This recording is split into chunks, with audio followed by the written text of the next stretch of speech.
menyikapi konflik penembakan 5 petani di Kecamatan Pinoraya, Kabupaten Bengkulu Selatan yang dilakukan oleh keamanan perusahaan sawit PT Agro Bengkulu Selatan, pemerintah daerah, dan Polda Bengkulu mulai mengambil langkah cepat. Kabid Humas Polda Bengkulu, Kombes Pol Andi Pramudia menegaskan bahwa polisi masih melakukan penyelidikan menyeluruh. Pendalaman dilakukan mulai dari asal-usul senjata api yang digunakan pelaku berinisial RK hingga seluruh barang bukti yang diamankan. Dari pihak pemerintah daerah, Bupati Bengkulu Selatan Rifai Tajudin menyatakan akan membentuk tim khusus untuk menangani kasus ini. Ia menekankan bahwa prioritas utama saat ini adalah memastikan seluruh korban mendapatkan penanganan medis secara maksimal sebelum langkah lanjutan diambil. Kepolisian daerah Provinsi Bengkulu juga tengah menyelidiki kepemilikan senjata api pasca penembakan 5 petani akibat konflik agraria di Pinoraya, Kabupaten Bengkulu Selatan.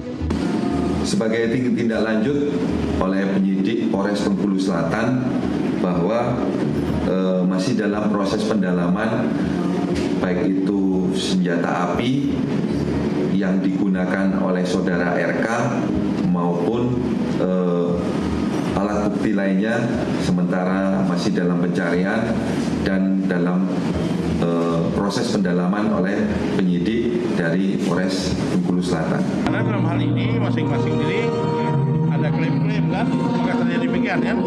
Ada yang ini merasa memiliki, yang ini juga merasa menguasai. Nanti mungkin akan dicarikan formulasinya dari segala pihak yang terlibat, dari agraria, dari pemerintah desa, dari kita juga. Kapan kita bentuk tim khusus itu, Pak? Nah, sepulang ini kita selesaikan dulu masalah pengobatan dan sebagainya ini. Setelah ini nanti baru kita bergerak ke situ bersama-sama. Bagaimana? Kami akan rapat dulu. Kami akan rapat musbidah juga dulu ya. Forkopimda rapat dulu untuk lebih mengantisipasi. Sebenarnya kita biasanya orang mana sama sabar biasanya. Sebelum kejadian ini, warga disebut memergoki alat berat perusahaan tengah menghancurkan tanaman petani.